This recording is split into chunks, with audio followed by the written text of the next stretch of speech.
si panas dan si dingin Yesaya 29:13, Yeremia 12:2, Titus 1:16. Seorang bapak dan anaknya yang masih berusia 8 tahun baru saja pulang gereja. Tiba-tiba terdengar suara teriakan dari seorang ibu yang tinggal bersebelahan rumah, sedang memaki-maki anaknya. "Pak, bukannya tante itu baru saja pulang gereja? Tadi saya melihat dia berdoa dan menyembah Tuhan dengan sungguh-sungguh, tetapi kok sekarang sudah maki-maki begitu sih?" Tanya si anak dengan lugunya. Bapaknya pergi ke dapur mengambil 2 gelas, dan yang satu diisi dengan air panas sedang yang satu dengan air dingin. Kemudian ia mengambil 2 kantong teh celup. Setelah itu ia memanggil anaknya dan menyuruhnya untuk memerhatikan. Bapak akan mencelupkan teh ini ke masing-masing gelas sebanyak 3 kali. Lalu secara bersamaan ia mencelupkan teh itu hingga 3 kali. Setelah itu ia bertanya, "Lihat perbedaannya?"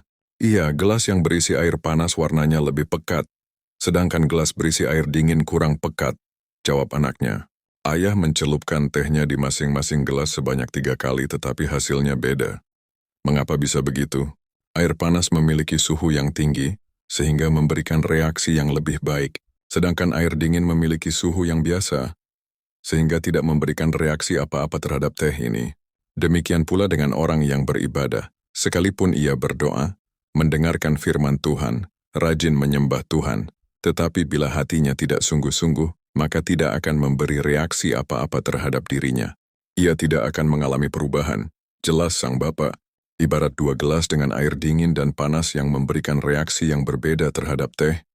Kita pun demikian. Mungkin kita sama-sama berada di dalam suatu persekutuan, memiliki waktu dan jam doa yang sama dengan yang lainnya. Tetapi, kualitas dan reaksi yang dihasilkan bisa berbeda, tergantung pada keadaan hati kita untuk memuji Tuhan.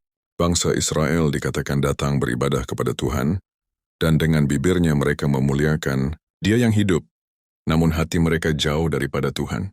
Mereka memang dekat kepada Tuhan secara visual, tetapi secara rohani mereka begitu jauh daripadanya. Itulah sebabnya ketika dalam hidup sehari-hari, hidup yang dijalani pun bukanlah suatu kehidupan yang menghidupi firman-Nya.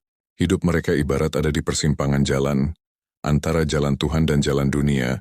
Ketika kita hanya datang membawa tubuh kita ke hadirat Tuhan, tetapi tidak membawa hati kita kepada Dia, maka semua ibadah dan pujian yang kita naikkan tidak akan mendarah daging dalam diri kita.